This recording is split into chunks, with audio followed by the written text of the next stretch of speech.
Hello, my name is Woody. This is Changing the House of Pods, a podcast about Deftones. Today, my guest is Stephen Golden. Stephen's been a friend of the band since the late 90s. You're going to hear how they met and a few stories about their friendship throughout the years, of which there are many, including a few that have been told on this podcast before. You'll hear Stephen reference the show in the McDonald's parking lot, which Chino has mentioned on stage the last several times Deftones played in Minneapolis, by the way. But in season 1, Joe Falkowski talked about the McDonald's show with me, and another one at the Quest in Minneapolis where Joe snuck in and hung out with the guys. That's talked about in this conversation too. But it's weird, like without those reference points, I didn't really know how to approach this interview with Stephen. I mean, you'll hear me say as much because, what questions do you ask when you're talking to someone about their homies, Like with the ordinary fans or with musicians, we have the music to center the conversation. But Stephen's relationship with Deftones isn't really about the music. Although he is a big fan, you'll hear him say they are his favorite band. And he's a DJ too. It's not like he isn't musically connected. In fact, it's just the opposite. He's the owner and founder of Sick Mats, perhaps the first company to make artistic turntable slip mats. And, seemingly for the better part of the last 20 years, he worked for Perla Farrar, formerly Perla Hudson, and Slash. He worked for Slash from Guns N' Roses. And Prince. He worked in a club Prince owned. And you're going to hear a pretty fun firsthand encounter Stephen had with the Purple One today, too. But with all these stories, Stephen and I probably could string together like 2 or 3 podcasts. And for a time, that was the plan. But I don't know, man. What is time, right? So today, you're going to hear our first conversation. And before we get into Deftones, Stephen's going to start with how he started Sick Mats. That's kind of a crazy story. Okay, so it ties into Minneapolis, too. So I was throwing parties in Minneapolis at different places. There used to be a little restaurant called Robert Lee's in Loring Park. It was underneath, where 7-Eleven is, or Super America, right there across the street. There's a restaurant in the building down there. I used to live literally a block from there. I lived a block from there. Yeah. So there's this Chinese restaurant called Robert Lee's that was there. And we used to hang out there, and they would let us stay late, and they'd close the door, and we'd be in there till 2, 3 in the morning, whatever. I think they were hurting for business, so they needed us. So I started throwing little parties there, and it was it blew up, man. There was tons of people coming, but I could never get a DJ that had, turntables, a mixer, and all that. It would be this DJ had one turntable, and this guy had a mixer, and this had that. So I was like, damn, man, I ended up buying a pair of turntables and a mixer, and my boy's on Leviticus tattoo, on Lake Street, right? Yeah. So that was kind of our little home base, and I would be hanging out there all the time, and I have a lot of tattoos, and I was into that whole, the art, and I was started seeing all these cool images that I was like, man, that would be cool on a slip mat. And I, toyed around with it for, a while and sat on it. And then, a couple of years later, I started it in 2001. So I had the idea to do it, and I was just kind of waiting to see. So long story short, I was working for Slash and his wife, who was kind of my big sister. And Slash's little brother is Ash had a company called Con Art, which is a streetwear brand. So I told him the idea, and he helped me get it going. And his buddy Mir One, he had just did the Limp Bizkit album cover, the little graffiti little Fred dude. So I remember saying yo, I want to do something like this for the image. He's like, yo, that's my boy that did that. I'm like, all right, no way. Wow. So long story short, I had him, this guy, graffiti artist Mir One, do it in an alley in Hollywood, do a big mural of this little DJ dude, little graffiti DJ guy, and that was the first one. And then my buddy, this is again back in 2001, so it was a little bit on the low still, but my buddy was growing some little herbs and stuff, and I was like, oh, I want to do a photo of some really nice nug kind of stuff. So Slash's brother and Ash and I go there, and we take some photos of it. So I had the graffiti one, the weed one, and then I did a caddy logo one, and then my boy Teddy, who's a tattoo artist that was at Leviticus at the time, he drew this cool skull and crossbone, and those were my 4 images, and I started probably that April, and it took some months to get it all kind of going or whatever, and then I got the slip mats in, and I was waiting for the packaging, these inserts, and we finally got them in, and we were like, okay, I lived right by Melrose, and there was 6 or 7 record stores there at the time. I'm like, all right, let's just, we're going to package a bunch of these, skate up to Melrose or whatever. and it's, start slanging the things. And then so all of a sudden, like, the day goes by and I realize, oh shit, it's like 7 o'clock. We were like, all right, tomorrow will be like day one of sales. You know what I mean? And like, we're gonna start the day and, seize the moment, and we're gonna be on and popping and that. And then needless to say, that next day was September 11th. So I woke up to September 11th in LA with the chaos and stuff. And, all my money that I had in the box of these slip mats, like ready to go, let's get going. You know what I mean? And needless to say, like, people weren't really too interested in buying stuff for a couple of days. You know what I mean? Like, everybody was obviously, if you remember, was kind of in shock. And, it was a crazy time. Yeah. Absolutely. Crazy. Yeah. So you weren't exactly going to make a lot of sales that day. No, nobody was really paying attention to the pitch. You know what I'm saying? So, I waited a few days, and then I went to these stores in Melrose. And in my mind, I was like, oh, okay, I got these images, and like each store is going to take, a dozen of each times $10, and it's going to be $700-800 easily in that. But then I found out, the stores would take like 2 or 3 total. You know what I mean? I was like, oh shit. So I left, a couple stores were like, yeah, you can leave a couple. So I left a few, and I remember a couple of days go by, and this is how old it was. I saw the caller ID, like little caller ID box connected to the phone thing, and I'm like, each store had called. And I was like, oh shit, in my mind, I'm like, oh, they're going to be like, yo, come back up here and get these, that no one wants them. They suck or whatever. And I called each one, and they're like, oh yeah, we sold them, man. Come back up. And, we'll get some more or whatever. So I was like, oh man. So that was like, kind of like the beginning of it. You know what I mean? And were there other people in the space? Were there other like slip mat artistically done slip mats in the game? Not really. No. And the reason I found out about that is like, cause like with silkscreen, you have like layers of ink, right? And like, for instance, like the Nugs one that I did was like 12 or 13 layers of ink, you know what I mean? To get it that detailed. And that was like an issue, because most, printers don't really have the ability to do that many, they have like 5 or 6 or maybe 9, the ability to do 9 layers, of ink and stuff. So, and then it made it real stiff as well. So like I went downtown LA, and there's like little production area. And I went to the one spot, it was like a Korean guy. He didn't really speak English at all. And I was like, how many separations can you do? And he said like 8. And I was like, oh, all right, man, thank you. And I went outside, and I'm like, left or right, which way do I go? I'm just going to keep walking around and trying to find a spot. And he came out there and gave me this brochure for the spot that did this dye sublimation, which is like a high-tech heat transfer kind of thing. And he gave me the thing, and the spot was like, 45 minutes, an hour away. So I called him and basically tell them what I was doing. They're like, do you have any idea what, what dye sub is? I'm like, no, not at all. And they explain, you can use as many colors as you want. And, it's a digital thing, and it makes it a part, the image a part of the whatever you're putting it on. So you don't feel it or anything. I was like, wow.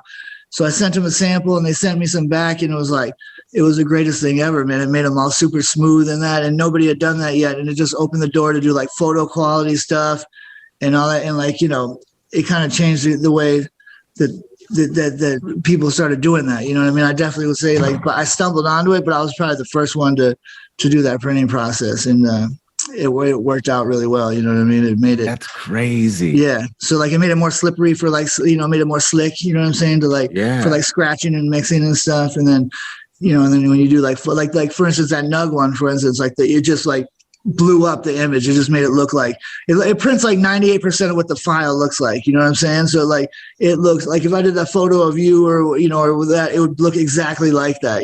So the quality was just off the hook, man. So that's crazy like that you got that crash course in like printing and absolutely, color and digitizing and in 2000 it was wild, or 2001 it was wild different than I would imagine that it is now for sure. Right? For sure. And I had no idea. I mean, I just was like, I had no business plan, no idea, whatever. I'm just like trying to think of cool shit that fits in a circle, you know what I'm saying? And like, you know what I mean? And then it was kind of off to the races. And then like probably 6 months later, I got, my stuff in like Guitar Center as an accounts officer. And I was in like, which is another crazy story.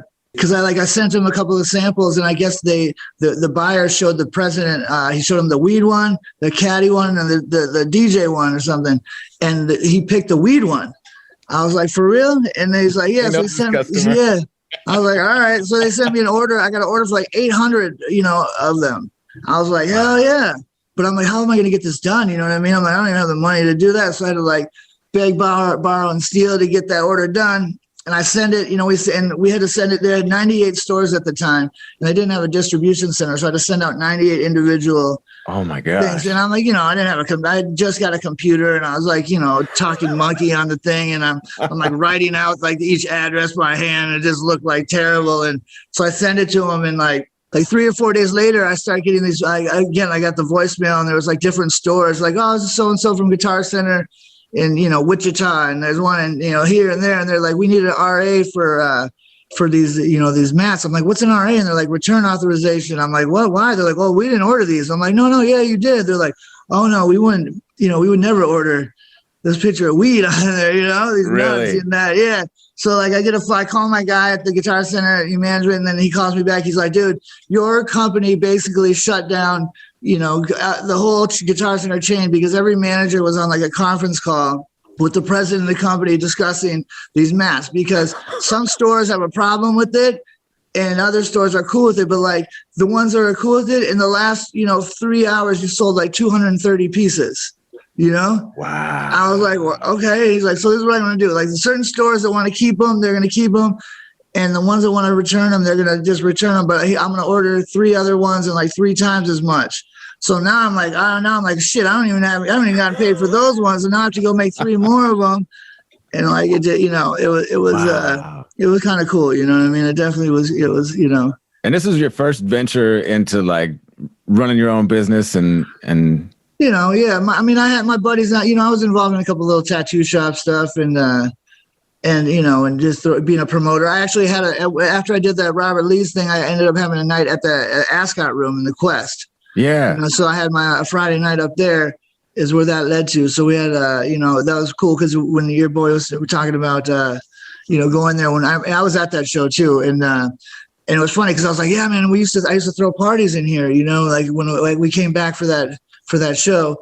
I was like, this is so cool because we used to throw parties in there. And then it was like the dressing room at the time and that, and then back in the day, I used to work at Glam Slam and the Quest and stuff too. Like, I worked in the office and then, did like whatever, the coat check thing or like, a little, so they had a little smoke shop room or whatever in there. And, just whatever they'd put you on different little gigs and stuff too. So. And that was all spinning, like doing like DJing and all. No. That was just like working, like doing just like, working in the office, just like doing different stuff. Yeah. Like stuff around. Yeah. Like bus, I guess I would be like a runner or like a bus boy or something, I guess it would be called. Or so when did you work for Prince? Well, so I worked at Glam Slam, which was Prince's club, and then Gilbert kept, the Quest, or when he bought it out or whatever. So I worked a little bit at the Quest, and then during that time he was like, do you want to? Okay, so then Gilbert, who was Prince's partner and then they split off, and he had the Quest, but he had something still to do, and he was like, so Prince wanted to do little parties at Paisley Park, and he wanted to. So I did some like promotion for Paisley Park, you know what I mean? You know what I'm saying? Like, so he wanted to do these things where like maybe he would play and maybe he didn't, you know what I mean? Yeah. It'd be like, and like they did it for a while, but like, I was like, man, this is too difficult. Like you want to try to get people to drive out here on the idea that maybe he might play at like 2 a.m. or whatever, you know what I mean? Yeah, totally. So, it was like, I only did that for a little bit, you know what I'm saying? So like, But you do have a Prince story. Yeah. Oh, dude! I mean, I got a bunch of them, man. I guess the cool, So this is before that happened. Like, we ran into this guy Tracy, who was Prince's head of security, and we were like, we were walking into the Sheiks, do you remember that spot? Yeah. Oh yeah, I remember Sheiks. Yeah. So we were walking in there, and Tracy's coming out, and there was 3 of us, and he's like, yeah, man, I'm going back out to Paisley. He's like, he's playing tonight. And, he's always referred to as him or he or whatever, you know what I mean? He's like, he's playing tonight. He's like, man, he's like, you guys can try to come out, but he only wants to play for girls, he's like, but you guys try to come out, That's we're like, coolest shit. Yeah. Right. So we're like, well, fuck it. Let's go. Let's try to go out there. You know what I mean? So we drive out to Paisley Park, and I'd never been out there before. And this is probably about midnight already. And, we walk in and we go to the right, you walk in Paisley, you go to the right, there's like Studio A. Now it's a little spot. And like right when we were walking in, one of the guys, they're from St. Paul. It was like an R&B group. They got pretty big for a second. I'll try Next? to think of, huh? Was it Next? Yeah, maybe. I think Next. They had Too Close. Too Close was that's the only other Minneapolis group that I know. It was like St. Paul though. There was like, I don't think it was Next. It was somebody else.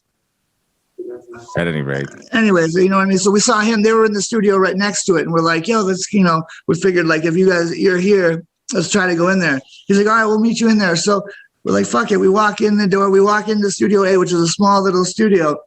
And there's like 15 girls in there standing there, and Prince and the Revolution, and they all kind of look over at us, and we're like totally crashed the party, you know what I mean? And we're like, and he's playing, and like, so we just like grab the wall, you know what I mean? We're like back to the wall. It's kind of, whatever. And like he's, there's like Prince and New Power Generation. He's trading off with each of them. Like he's playing drums at 1 minute, and he's playing bass. And he's going on the mixing board and all that. And I don't know. I mean, this is like a small studio, a small rehearsal studio. It's not that big. And there's like the girls there. And eventually he's kind of looking over, and he looks over and he like walks up to us. You know what I mean? Like I'm standing there, my boys are one to the left and right. And he walked right straight up to me and like with the guitar did this like, and like turned around and spun and walked away. Like, you know what I mean? He was like, wow. I was like, oh, dude. It was like, that's insane. Oh man, it was like one of the coolest things ever. Like, he was like dead in the face. Like, you know what I mean? With the guitar, it was like, like on some Purple Rain shit, and like spun around and walked away. Like, you made it in here. I just think, you know what I mean? Like, you know, he's like, I see you're in my house. You know what I mean? Like, I don't know how, I'm not gonna be a dick and kick you guys out, but like, it was kind of like a, dude, take that, for the baddest man on the planet to get right up in your grill doing the thing that he does best. Yeah, he was just like, and like spun around on some like, and like walked away, and we were like, oh man. And I was like 19. This is my room, damn it. This is my studio. Yeah, I was like 19 at the time, man. I hadn't even, I from there moved. Went to LA for a while, and then came back, and that's when I started working for all that. So this was like 2 years before I even worked for Glam Summer, the Quest or anything. You know what I mean? So it was like dude, dead in the that's insane. Yeah, that's so crazy. That's cool as hell. I mentioned this to you over messages. Like, your proximity to greatness is like dude, I got pretty fucking lucky, man. Just to be me, it's astounding, dude. Man, it's pretty crazy. So like, after that happened, like I said, I moved to LA, and my buddy who was from Minneapolis, he still lives there. He was like, yeah, my friend, he lived there before. He's like, my friend, she's this model.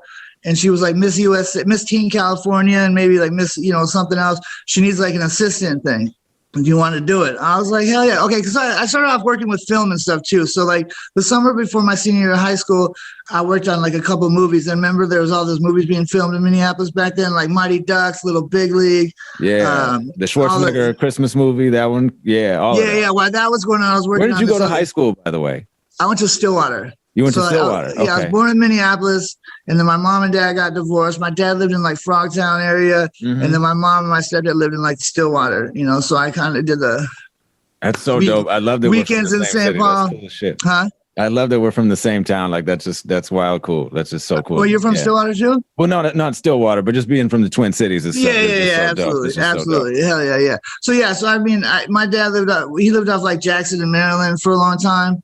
And then he lived off before that, like 280 and like, St. Paul, like Denoya, right before the bridge that goes to Minneapolis. Oh yeah. That's kind of, I lived right. That was like the little neighborhood I grew up. Yeah, I used to work right over there. That's cool. Yeah, definitely. Yeah. So that was kind of like the hood. So you went back and worked as an assistant for who? The model chick. Yeah. So I'm like literally the day before I'm like, busboying at JD Hoyt's, at the restaurant. Right. And then the next day I'm like flying to LA, and like, she lives in this like building, and like right on the Sunset Strip, right behind where like Shoreham Towers is like where like Axel used to live there. And there was like, the dude from Ferris Bueller, the teacher, like Bueller, like he lived in this building, and like Ben Stein, all these different people like live in this like super popular, like, expensive as shit, building in Hollywood, right at the Sunset Strip. So like the day before I'm busing, at JD Hoyt's, and then the next day I fly there and I'm living in, this amazing high rise with this model chick who's like absolutely gorgeous, Miss USA. And like, it was crazy, man. It was like, it was so funny. Like, I think, she was dating this like Saudi prince guy, right? You know, and like, so like this thing, it was like Thanksgiving, like 2 days later. So like we had like, I had to help do this thing set up for Thanksgiving or whatever. And like, I'm like hanging out with them, you know what I mean? It was like, I was like assistant, but like, it was also like friend kind of thing. So I'm like, you know, sitting with them and all that. And he had like his whole entourage. There was like security people at the fucking door. You know what I'm saying? It was like almost like some Coming to America type stuff. And he bought her like a, this is when the 500 SEL, like Mercedes, the 500 SEL convertible, the 2-door ones came out, you know, like the white one. He bought her one of those, you know what I mean? And like, so this is crazy. So she'd be like, yeah, we're going to go out tonight. And I'm so green. I don't even get it at the point how it even looks. But like, she'd be like, yeah, I'll have you drive. And it'd be like, my girlfriend's coming with. So we'd like be pulling up to like one of these like super, you know, Hollywood clubs. And I'm driving this $120,000 brand new Mercedes with 2 gorgeous model type chicks. And I'm like happy to be there. Like I'm the assistant, like da-da-da. Like not even realizing the way that people are looking or how is, you know what I mean? And at the time, everybody thought I was the kid from Dazed and Confused. You know what I mean? Like the young kid. So like, so it was fucking hilarious. So people would be coming up with like shots like, dude, I loved you in that movie. I'd be like, thanks, man. And like, I'm like, that wasn't me, you know? And, I mean, everybody's trying to figure out, you know, who I am, and everybody's trying to get to me to like be cool with them. You know what I'm saying? Right. So it was hilarious. You know what I'm saying? I was like, I said, I was like so green that I was like just happy to be there and just happy to be like, yeah, no idea, you know. That's probably part of your charm. That was probably part of your appeal, right? I mean, it probably got started that way, you know what I mean? And then I realized how to use that to my advantage and how to get things, I guess, you know. Yeah. So then like, so her best friend, and they were like really competitive with each other, and I always thought it was kind of funny. Her and I, we became friends and all that, and I ended up working for her. And then I moved back to Minneapolis for a minute, and when I came back, I knew that she knew Slash, you know. And so I came back. She's like, yeah, Slash and I are together, you know? And I'm like, oh, that's cool. She's like, hey, I don't have my license right now. Do you need a job or something? I'm like, hell yeah. She's like, well, I'll just have you drive me around. I was like, cool. You know? Thank God you knew how to drive, man. Right? Yeah. I was like, I didn't have a car or anything, you know? So she's like, I go in there. She had just got like this Durango, like the Durangos just came out, you know what I mean? So she's like, yeah, you can drive this, take it home with you or whatever. So my day literally would start. I'd go over to Slash and Perla's house. And she would be, you know, taking 2 hours to get ready. And Slash and I would be like watching like Emerald, like the food channel, you know what I mean, for like a couple hours. And then we, you know, there's like a chef there or whatever, and he'd make food and stuff and eating. And then, you know, then I'd drive Perla around and run around town and do whatever. And like, and then meet up with them later and stuff. But that was literally Did that ever trip you out? Did that ever just blow your mind? Like you're just chilling watching Emerald with Slash? Yeah, absolutely. It was hard. At times it was. You know, at times all of a sudden, like, you know, it would be like mid-conversation, and then it would just kick in my head, like, damn, you're just in there talking to dude, you know? And because, I mean, I was a huge Guns fan like everybody else. I had posters on my wall and all, you know what I mean? So I was, you know, trying to keep it cool and stuff. And, like, at times, you know, like I said, it would be like mid-conversation sometimes, and I'd be like, holy shit, I'm, you know, talking with. Yeah, I'll never forget the first day of this is my Slash story, the first day of my last full-time job before I started in radio, and I was still just in getting into radio. Slash was making a stop at the station, but I couldn't go because I had to start the first day of the job that I eventually had to quit because I hated it. It was brutal. And I was so resentful of it. I was like, man, literally, I'm blowing this opportunity to chat with one of my heroes or to at least get a picture with him because he was super cool and everybody got a picture and I was salty as hell. I was like, man, Slash, that's crazy, dude. He's that's super really cool. Super cool guy. He's one of the nicest guys ever. Yeah. And like, you know, and then just to go on from there to like meet, you know, his little brother. Help me start the company thing and all that. And I mean, I still technically work for them, man. I was like, you know, even a couple of years ago, I was like, you know, driving the kids to like, you know, football practice and picking them up and all that stuff. And you know, I've been Uncle Steve to the kids since they were born or whatever. Now they're almost like London's like shit. He's almost 20 years old, I think, you know. Yeah, that's which is cool. And London's now in a band with Weiland's son, Scott's son. Yeah. So I was just reading about them not too long ago. Yeah. He's a little third. There was somebody else too. Yeah, there's another one. There's I can't remember who else it is. Yeah. So it's like London. That's so cool though. Like London and his buddy, and then his dad. His buddy's dad was one of the guys that did like like Walking Dead or some shit, that TV show or whatever. Okay, sure. So yeah, like Nico or whatever. So I've known him like since they were a little bit little, and then Wyland's son, and then there is somebody else, I can't remember who it is, but you're kind of born in a little rock star royalty. Yeah, it'd be crazy because like he'd have like a skateboarding lesson. It'd be like some professional skater coming over to like teach him. You know what I mean? It'd be like, right. you know what I'm saying? It'd be like, you're like Tony Hawk. yeah. And I'll be like sitting there talking to him. He's like, yeah, I met Johnny Depp yesterday. I'm like, really? Where at Al Pacino's house? I'm like, not a bad Sunday, man. You know what I mean? Like, and then all their kids, because they all went to school together at this little private school, and I'd have to take them and drop them off and stuff, and like, it would be like. It would just be crazy, man. It was just a crazy world. That way and everywhere. Yeah, it'd be like here's Al Pacino picking up his kids. He's all dressed all down in a little crappy car and stuff. I'm like, that's cool. Yeah, exactly. I wish he would have. I could have got him to say that. So, all right. So, how did you end up? Well, actually, before you ended up like meeting Deftones, like when did you get into Deftones? Like when did you first hear about Deftones? Like a week before I saw them. So this is crazy. Yeah, my buddy came out. My roommate, he gave me this little. It was like a little mix, cassette tape. Again, I was going to show you how old I am. And he had there was like 3 songs on it. It was like 2 songs from Adrenaline. It was probably like 7. It was. Yeah. It was probably 2 songs from like Adrenaline and 1 from like Around the Fur or whatever. And I was like, holy shit, this is amazing. You know what I mean? Like this was like I was like what I was looking for in music. You know what I'm saying? It was like it filled the void, I guess, of like, you know what I mean? Like what else were you into at that time? I was into hip hop and metal and all that stuff, and you know what I mean, like all that. I think I lived in LA and I got like turned on to like Korn a little bit, but I was also really into like like Jane's Addiction and like you know what I mean, like Rage Against the Machine, and then like hip hop stuff, the West, like the East Coast, West Coast type music, hip hop that was going on was like that's big. My favorite era for sure. I listened to all that stuff. Like, when I was in Minneapolis, I was probably, 93X would have been my station. Like, you know what I mean? Like that kind of, that kind of music, you know what I mean? And, so you got that tape. So I got that tape sampler, and then a week later was and it was it wasn't even it was just my boy had put those, he just put those 3 songs on this tape. He was like, dude, listen to this. And I was like, holy shit. Oh, wow. So like a week later was that show at McDonald's. Okay. Wow. Yeah. So. Wow. So my buddy Matt, I'm saying my buddy Matt, and he was like, anybody in Minneapolis is gonna know that Matt, dude. He used to work for, a couple of labels, and he moved to LA and came back. He at the time, back then there was all these labels had little offices in Minneapolis and stuff, and he worked for I don't know which one it was, you know what I mean? It was, and he was like, yeah, this Deftones are playing at this McDonald's parking lot basically for free, I think it was, you know what I mean? Yeah. And so we went there.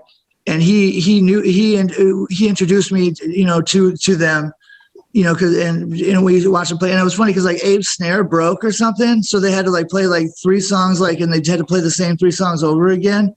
You know what I mean? Oh, word. Yeah. It was like there's something happened towards the end, so they had to like do 2 more songs. They just did it twice or whatever. So it was like a cool show that happened. It was like in a McDonald's parking lot at the University of Minnesota. Yeah. They just shut down that McDonald's. They did? Yeah, it's been open for like over the bridge or whatever. Years. It was right there. Yeah. It's not there anymore? Well, they literally, it's probably still there, but because I haven't been over there. It's actually like a block from where the radio station is. Oh, okay.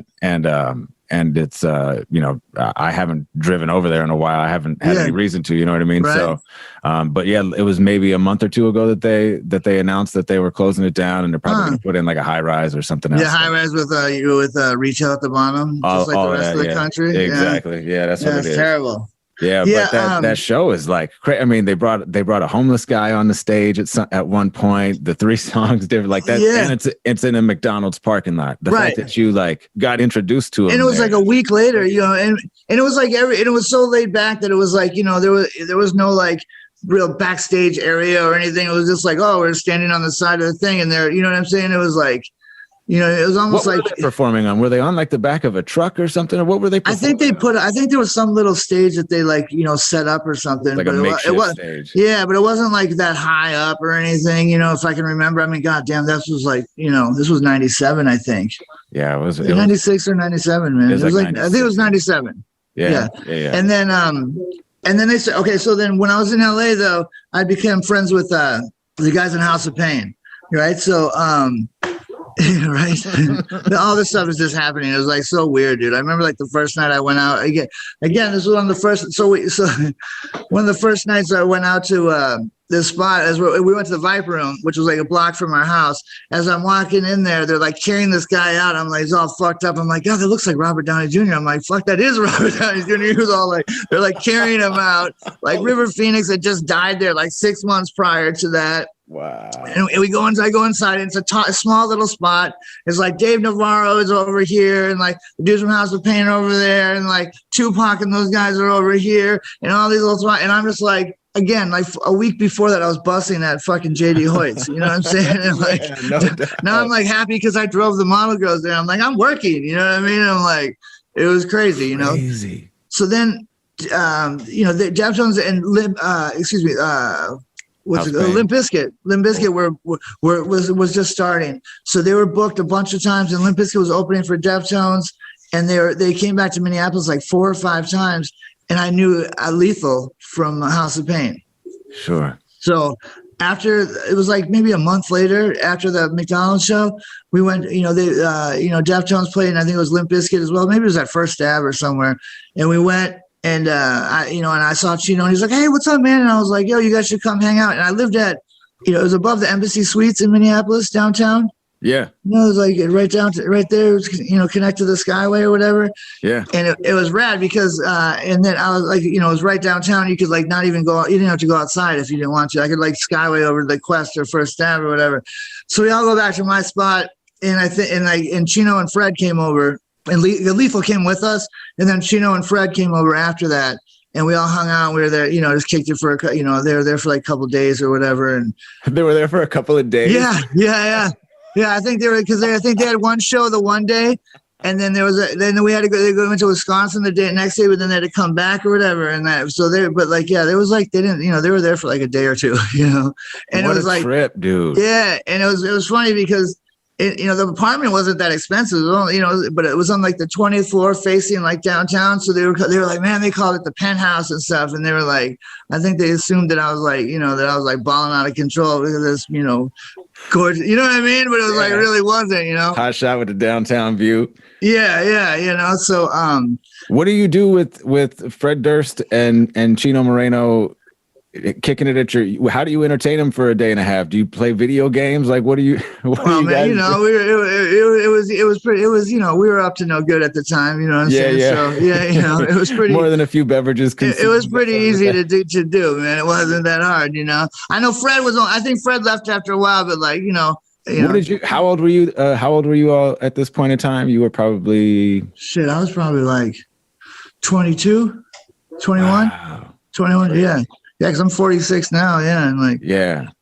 So so they came over then, and like they were. It seemed like they were there all the time, every other month for a while. It was like radio. Dude, they were in Minneapolis all the time. Radio shows. I think they did like some, probably for 93X stuff. And just their own and yeah. You know what I mean? It was, yeah. I think, so them just coming back is how. Yeah, we just became friends. We just became. I was just there. I was their go-to guy. I guess. You know what I mean? You know what I mean? Yeah, you were in town. They were in town. Yeah. I was the guy. I could help them get whatever we need to get done. You know what I mean?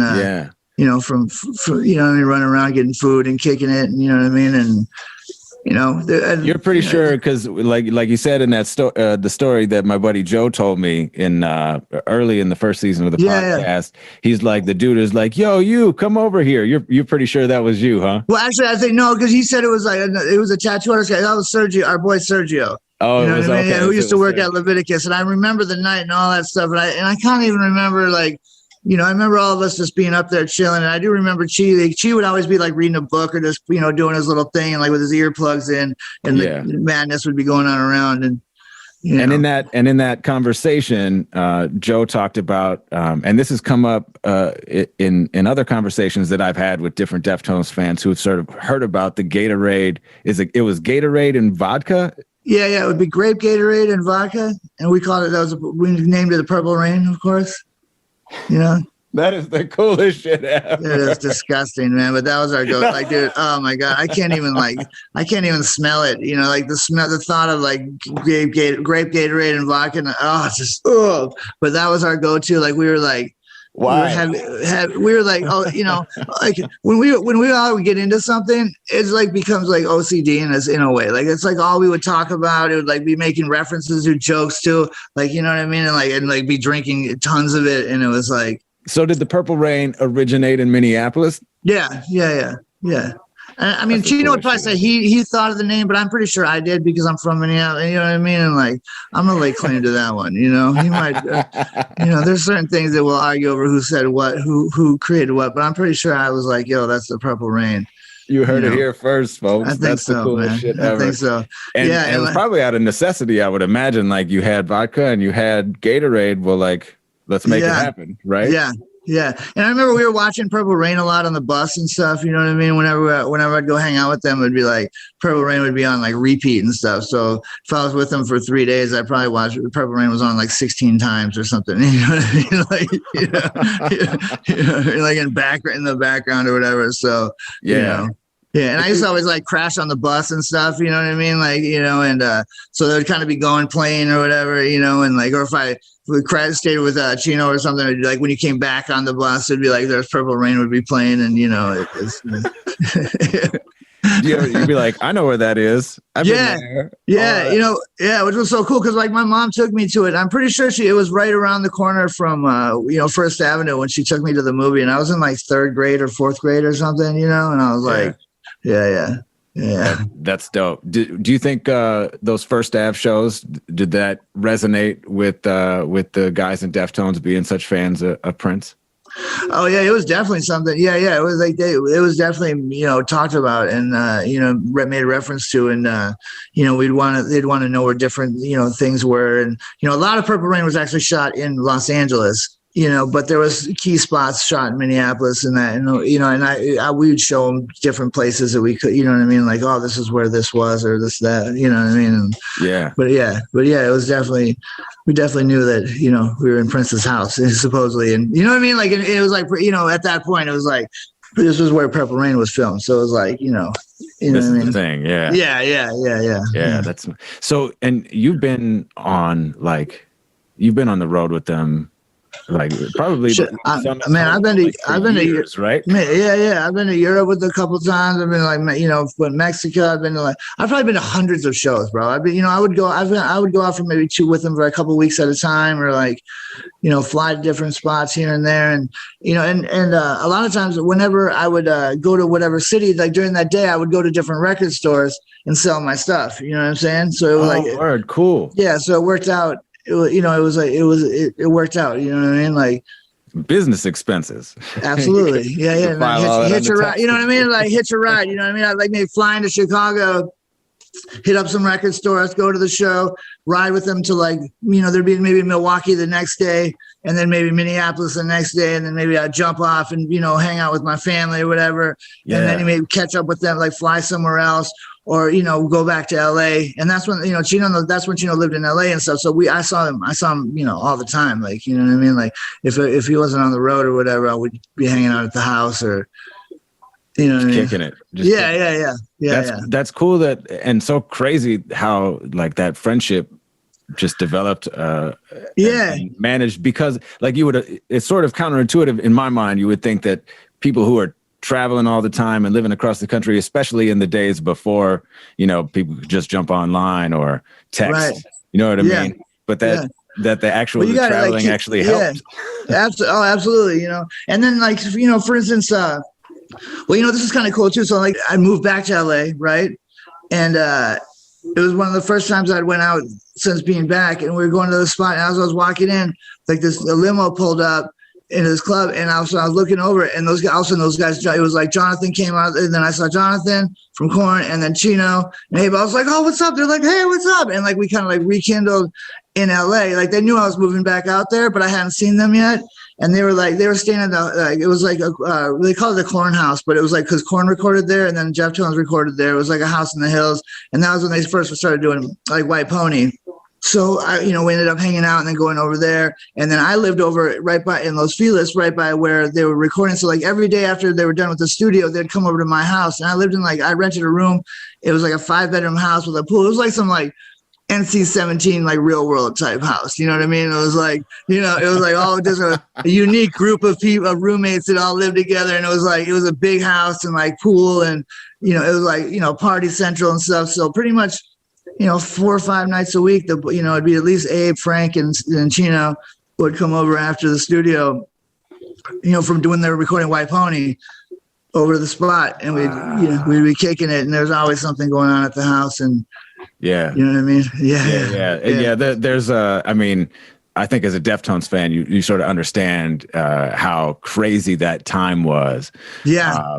And I wondered too, about the music. Obviously, they were recording at that point in time, but I don't know. What did you hear? Were things? I would be in the studio with them while they were doing it. You know what I mean? And we went over to Maynard's and stuff. And they were playing Passenger. You know what I mean? And I'm just sitting there holy shit, dude. You know what I mean? The music is progressing. You know what I'm saying? We're so Adrenaline was amazing and hard, and then Around the Fur was just as. And now we're going into White Pony stuff, and I'm actually hearing it being recorded and hearing it what they did that day. You know what I'm saying? And I'm just blown away. The hair standing up on my arms, and even thinking about it, I'm like, oh my God, this is the greatest band ever. And they're becoming my brothers. You know what I'm saying? You know what I mean? We're you know what I mean? We're hanging out all the time, running around, and you know what I mean? And again, it was I got to hear it in all the stuff, the whole, from where they were till it coming out, you know what I mean? And then, it was freaking amazing. When you're in the studio hearing the music that they're creating for White Pony, or any of the albums, because it sounds like you've been in studio for most of them just to kick it or whatever. What do you know about what do you notice about the atmosphere or the environment, just that, how they create? Man, we'll see. Terry Date was producing their stuff at the time, and I don't even. Is it cool? Are they generally business, really about getting stuff done? I've heard that obviously they're easily distracted and stuff, but what do you notice as a fly on the wall? What does it feel like when you're in that room? Man, it felt hella cool, you know what I mean? And you would hear I would come in at and you'd hear what's been done, you know what I mean? And it would be wow, it's it just was getting better and better. And then I would and then they would come over a couple of days later and they'd be playing that this is, and you're oh, okay, this is where it's progressing to. And it's each step of the way, it would just be freaking amazing. You know what I'm saying? I'm oh my God, I remember when they were playing Passenger, and I'm is that Maynard? Is this Tool? He's no, it's one of our songs. I'm Maynard singing. I'm oh my God, dude. And it was it was so cool, and yeah. I can't remember the name of what songs it were, because it's been so long and so many different things, but there was just different parts, when you'd hear it, and it was so I'd start singing it, you know what I mean? You'd hear one just in the car, and then I'd be so back to school or whatever, and they would look at me and be oh yeah, so they knew that. I mean, I think they could tell, they was oh, this is there's catchy, you know what I mean? Or not catchy, but it's sticking. It's sticking. Yeah. So I think it was you know what I mean? I'm sure they probably dug, having people be oh man, that sounds great. Cause there was always friends hanging out and stuff. And, you hear little snippets and stuff or whatever they wanted to play, I guess. And yeah, that's really interesting to hear too, about just listening to a song's progress, listening to it, how it develops, how it grows or evolves before it gets released to the world. That's some cool stuff. That's really fascinating. So I wondered too, you've probably been in the studio when they've just been jamming. Yeah. Oh yeah. Yeah. So they were, and I got to be up in Sacramento with them, and they had their little rehearsal space. Yeah. And they would just be, they were just doing their, going through their set list and stuff. So I've done got to see that many times. And that was always super cool, because it would be I remember I'd go in there, I'd just be sitting on the couch, and Juan, who works for them, and he'd be running around or whatever, some of the texts and stuff. And then they start playing him they're literally like playing. I'm like one person sitting on the couch in the rehearsal room, and like I'm watching my favorite band, who I'm becoming really good friends with. You know what I mean? Play, which is, again, it was like yeah, what a like, treat. Yeah, for sure. You know what I mean? I felt like, very lucky to be lucky to be there. You know what I'm saying? Like, yeah. And they are such cool, regular, down to earth guys. And like, we can go to like a restaurant, and maybe one or two people will give the nod, like they'll but then you go like two blocks away from a venue, and their fans are so you know what I mean? They're just wild. Like, wild. Like, it'd be like a whole different story. You know what I'm saying? Like, you ever seen just like some like ridiculous fan stuff? Like I always talk about Deftones fan as being like really the coolest fans in the world, because they are so welcoming, and like there are no gatekeepers in Deftones fans. Like everybody's like, come on board and join the club. But I'm sure there's got to be some fans who have had too many cocktails. Oh yeah. I've had to, like, I've had to like keep people back many times. You know what I mean? Like there's some been some habitual line steppers. You know what I'm saying? And, oh yeah, absolutely. You know what I mean? There's been people that have tried to get on the bus, and there's been people that rushed up on it. And you know what I mean? And like, sometimes you're like, having to like, dude, I can't imagine how be as nice as you possibly can, but like, you know what I mean? Like, please leave. Yeah. And like, be like, dude, I think the party's over. You know what I mean? And like, Well, and the wildest stuff to me isn't the fans. It's the live show. It's the live experience. So, oh my God, they're fucking amazing live, man. I mean, having seen hundreds of shows, the parking lot show can't be the only one that stands out to you. I'm sure it's dude, there's been so many. I mean, there's been hundreds of them, bro. It's hard to say which one. You know what I mean? Like, I remember we were in Europe, and there was like 250,000 people that they were playing with and it was just like a sea of people. You can't see the end of it. You know what I mean? It's just like this bouncing. Like you can feel the energy of like, and you can, the ground is like shaking and stuff. You know what I mean? And like, it's crazy. Or like. There is a show in particular that stands out in my mind, and I want to talk to you about that particular occasion. Well, specifically the night before, the U.S. Bank Stadium show that happened in, I guess it would have been 17, maybe. I can't recall exactly which year it was.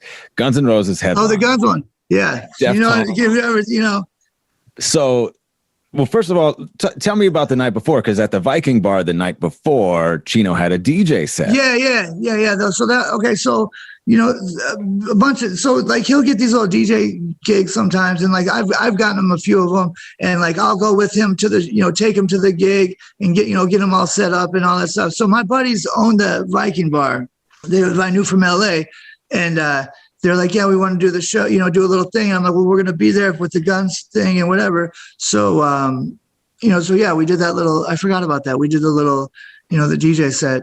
That was a pretty fun night, but it was interesting because one of the turntables went out, right? And then I feel like Chino was a little upset. He was looking around like, I got one record. He was like, he had to keep taking it off or putting it on or whatever because one of the turntables wouldn't work. Yeah, I think it was one of those nights. I remember I was sitting, but I was like ducked down behind him the whole time, like handing him the records and stuff. You know what I mean? And he would just turn to me and go like this, and I was like, like, like, dude, can we make it any easier for you, bro? You know what I mean? Like, he just turned and put his hand out. I'm like, here, I'm like picking all the records and stuff. I'm like.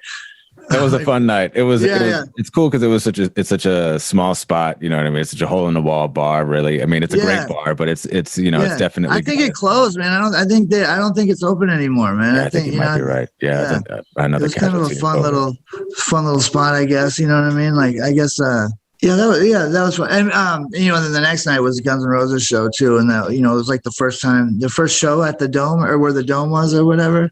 That was such a cool stadium, Yeah, Deftones and Guns N' Roses on the same bill. Yeah, wonder how that would happen, huh? So you might have had a little hand in that. Maybe, you know what I mean. I'd like to think that there were. I remember, there's a couple of times. So I remember, like, I can't, obviously management and all that stuff takes care of all those things or whatever.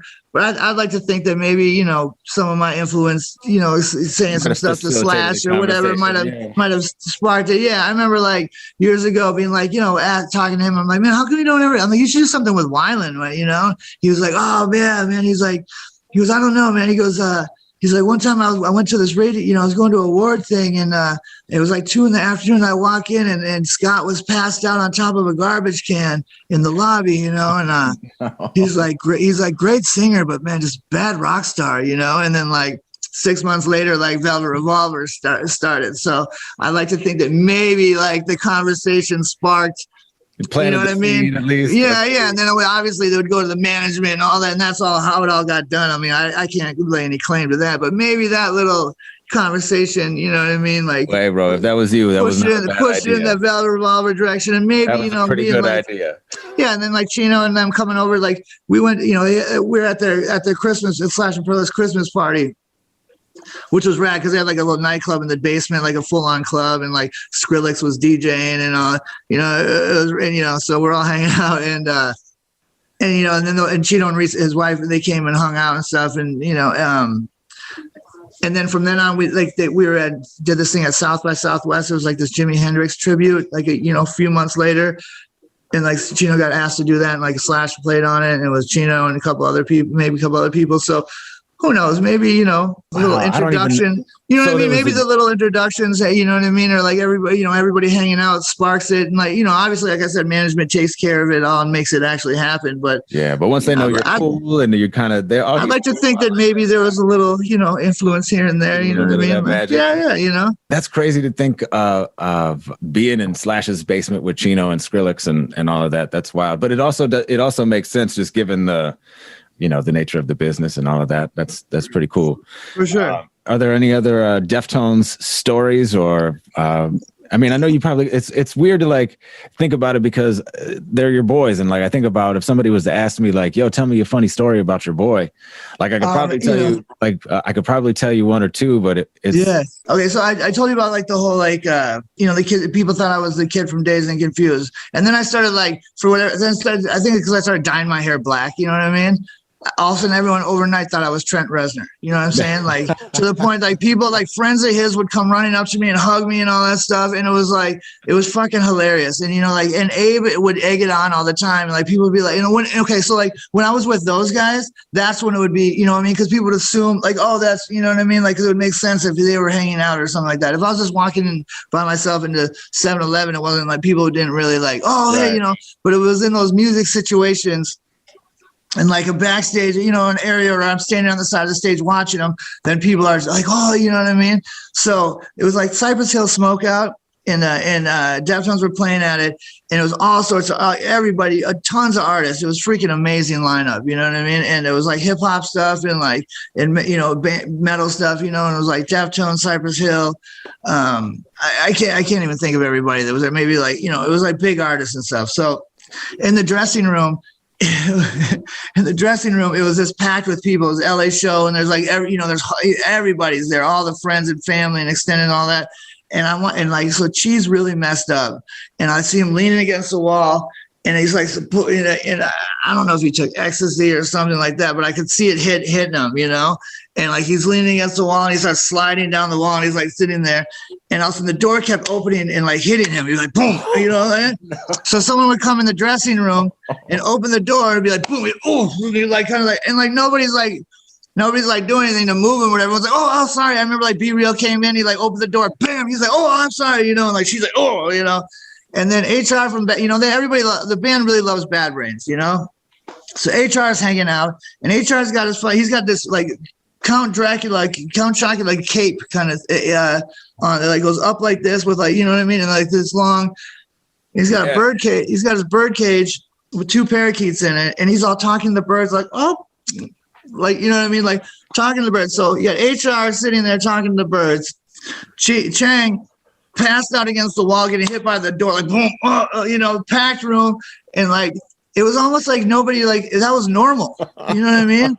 Like, all this crazy stuff going on. Nobody was like, and I had a couple of friends with me from Phoenix. My boys looking at me like, this is like normal, you know what I mean? Like, right. I guess so, you know, and he was like, you know, he's like, yeah, I remember my friend said something to Frank. He's like, yo, what's up with the cape with the you know, he didn't know who HR was. He was like, man, what's up with the birds, you know? Right. So all of a sudden, so Deftones goes on, they're up next. So they're playing. Now I had like a wristband or whatever to be backstage, but then you had to have another wristband to be on the stage or whatever. So we're like, okay, let's go over there. So it was myself and Tommy Lee, and he was dating Mai Tai at the time, Prince's ex-wife or whatever. And then that Matt guy who I told you that's from Minneapolis that used to work for the labels and like that was out there. There's a bunch of people that probably know him there. It's like he's like a character. And so we go and we're standing on the stage and watch it. And like all of a sudden I'm like Mai Tai is standing next to me and Tommy and Matt are kind of behind me. And security comes up. They're like, yo, you guys, you got the wristbands, whatever. And they're like, no, whatever. And he's like, Tommy's like, dude, you know, kind of like, I'm Tommy fucking Lee, you know what I mean? Yeah. And the guy's like, oh, he's dude, I totally know who you are, man, but I'm sorry if you guys, he looks at me, he goes, oh shit, Trent Reznor, man, I'm sorry, dude. He goes, who are you? He's like, who are you with? I'm like, I'm with these guys right here. He's like, okay, these guys are good.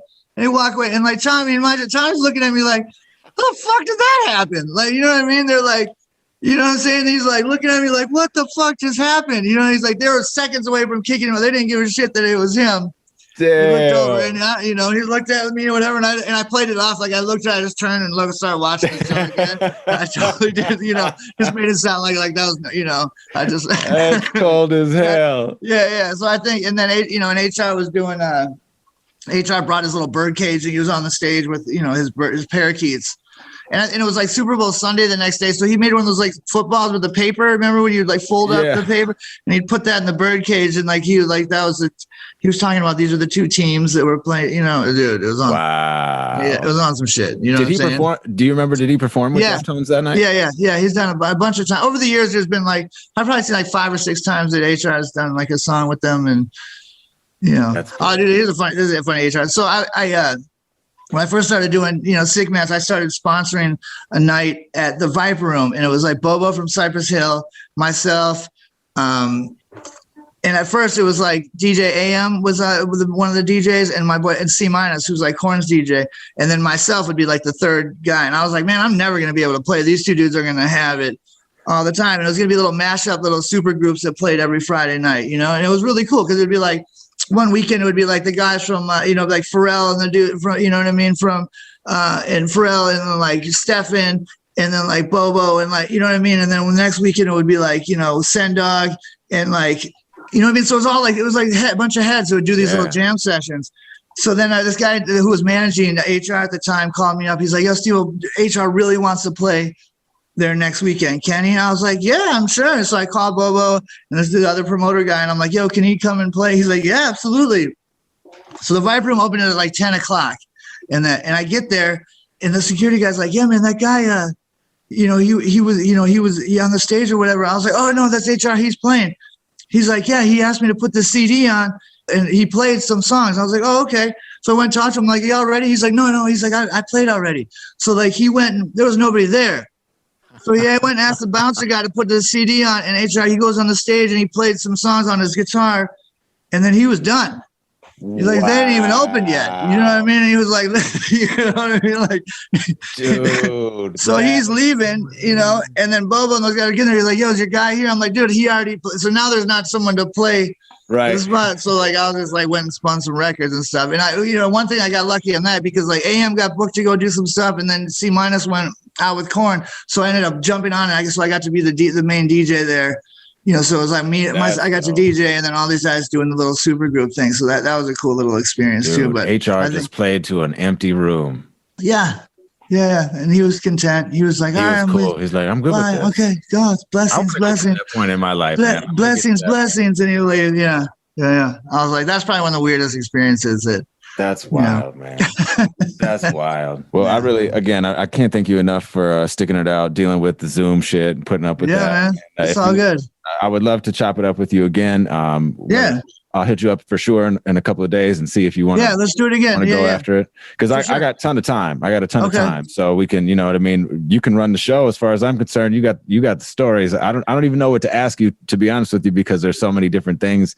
I know it's hard to separate it all too. You know what I mean? Like you can be like, oh, what was your favorite show? And I'm like, man, they're all my favorite shows. You know what I'm saying? There's like different times. You know what I mean? Like, I was, you know, we were in Mexico City and it was like a really cool. It was sold out. And it was like, you know what I mean? And like cool environment and cool vibe, and it just like it felt really good. And like, you know, and I can't say anything that much. Like I don't know what really happened at the show or why it was that different, but like it was just one of those, like sometimes all the elements, you know, add up, and it's just like, wow, this is a great show, cool environment, like the weather is perfect, you know, blah blah blah. And I think you know, there's been a ton of those, you know what I'm saying? I can relate to that. I can relate to that, even as it pertains to just Deftones. Like that's the band I've seen the most. But like, I went to the first Dia de los Deftones. It stands out just so hard to me. It was the first vacation that my wife and I ever got to just. You know what I mean? Yeah. So it was like for all of the San Diego, and it's beautiful out. That downtown setting, and it was just like so amazing. But it's like, you know what? I remember some things about this show. I remember things about the show, but all of the other things were what really made it. It all adds up. You know what I mean? Yeah. It just makes it to this, you know. Your favorite band plays. You know what I mean? And then it's like that's the icing on the cake. It's like that's the really the part that makes it pop off. But everything else is what makes it so memorable. I mean, absolutely. I'll admit there was some shit like some Chino screams and stuff. That was actually something I wanted to ask you before I let you go. Do you ever just talk to your buddies? Like, do you ever just be like, yo, dude, how do you do that? Yeah, I used to ask him about it before, and he explained how he would do it. And, you know what I mean? And he would do like the certain little, I can't remember how he explained how he did it, but like, he would do it like, cause he hurt his voice really bad, like back in the White Pony days, you know what I mean? Like it was bad. Like it was almost a rap for a second, you know? Most people probably don't know that, but like he had like, there was like it was almost done. You know what I mean? Like he almost wasn't going to be able to sing again or something. And I think he had like a vocal coach or something or come in or something. And I think he like honed it or like perfected like the way, like he has it down to where he can do it and not hurt his voice. But I remember he at one point during White Pony, he hurt his voice really bad. Yeah. And but I think he and I remember him explaining to like either his son, to Kobe, or like, you know, or I can't, maybe it's been a few people that he's explained it to that I happen to be sitting there listening, you know, hearing it. But like he has like a technique that he does, because again, he's like kind of the one that like, you know, that everybody kind of emulated, you know what I'm saying? Like all those bands in that, you know, late 90s, early 2000s, like we're all trying to do them. They were all trying copy that. Yeah. You know, and while they're doing that, now Deftones is on to the next thing and keeps going. You know what I mean? And like that's kind of one of the beauties of that band. That's why, you know, that's why I think they hated being like thrown in that whole like rap rock kind of like genre for a minute or whatever, or new metal is what it was. They were like being called new metal. I think they hated that because they were like, you know, they're so much bigger and more and better than that. You know what I'm saying? And I think like that self-titled, the Deftones, that self-titled one, I think that was almost like the pinnacle of like, they had like mastered all that music. You know what I mean? Like that was like you know, don't get me wrong, there's great songs on all those albums, you know what I mean? But I feel like after that, then it kind of changed, you know what I mean? Like they kept, you notice like a progression. Mm-hmm. Yeah. And getting better. Feel that. I totally feel that. Yeah. I feel like that album was like on that album, but it still feels hip hop. Like he's singing through that album, but there's still like I don't know, to say it feels hip hop is even like it's almost like there's a little electronic influence and stuff that kind of came out for a minute. There was like on Saturday Night Wrist and like, you know, and on I think it was Saturday Night Wrist and then, you know what I mean? Then you hear like, you know, Koino Yoka one or whatever. And there's like, you know, I was just listening to a few of the songs last night and I was like, the difference between the two is like, I feel like it's like almost like they graduated, like, you know, they've they got their masters in this and now they got their doctorate in you know what I mean? Like they just keep getting better and better and progressing. And I think that's probably one of the beautiful things about that band that like most other bands don't have, you know what I mean? And like they only had their couple of minutes and like, you know, where are they now? You know what I mean? Do you have a favorite album? No, it's hard to, you know, I have favorite songs off different albums, you know what I mean? But it's hard to say. Yeah. Yeah. What did you think of Ohms? I like it, man. I think it's real cool. It's just a different, you know what I mean? Like it's a progression. It's like a different era, not era, but like different little, like, this amount of time, you know what I mean? And like, and everybody, you're progressing and like you're, again, like, I remember him saying, like, saying stuff like, he's not an angry 19-year-old, like on adrenaline, you know what I mean? Yeah. But he still has his moments where he wants, where like that comes, like the Chino comes out, you know what I mean? And like, yeah, right. So you have little elements of that along the way. And I think, that's what's kind of cool is where like, you'll probably hear, there's like, okay, so as it's progressing, you'll hear there's little things that will remind me of different songs or different parts going back to, a little bit off of each album and stuff. And I think that's what's, really cool about those guys as a band is, you know what I mean? Like, it progresses, but like you don't ever, like I was saying the other night how, like Abe has this distinctive like snare drum sound for whatever reason, you know what I mean? Like when it's like him playing like the snare, I'm like, oh, that's Cunningham playing, you know what I mean? Like, and Marino has like some vocal stuff and, and Stefan has like his guitar, like the low E, like, guitar, you know what I mean? And I think there's like, as they get better, it's hard to say. I'm not saying they get better, but as it keeps going, you hear the little elements of stuff that remind you of stuff they've done in the past or whatever. You know what I mean? But as it still be, like it's something new, you know what I mean? We're like, oh, wow, this is so great. This is something new. Totally. You know what I mean? But it's not repetitive in any way, Absolutely. Yeah. I feel that entirely, that the evolution is really, it's unique. It's singular. That's why I want to talk about the band all the time. You know what I mean? Is because they have this catalog of 9 completely different spaces, head spaces that you can go to and still get all of the things that you love. Yeah, that's exactly what I was trying to say. Yeah, it's absolutely right. It's really I love Ohms too. It's I've been saying it's a dance record. It's a dance record disguised as a metal record. I just love it because it makes me shake my ass. You know what I mean? I feel you. You know what I mean? Yeah. I'm gonna go listen. I gotta listen to that album again, man. You know what I mean?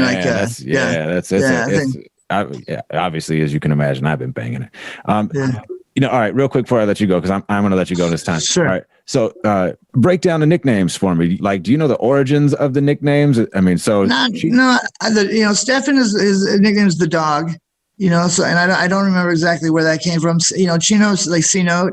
And so like Chino, like C note, like, like 100, and then it just began, it went from Chino to C note to just note. So like, we'll just go, like, if we say note, that's it, and then Abe is like Abe's would either call him Cunningham or Cool Breeze, and then Frank would either Frank Knit, and Frank Nitty was like, where he got that from is like, he was like a, like Chicago gangster kind of guy, like, and I think that's kind of where that's where the Frank Knit came from, but like not that he's a gangster kind of guy, whatever, but like so Frank's like we call him Knit, and then Vega is just Vega, Yeah. And then the Chang was the Chang, Rest in peace, Chi, Yeah.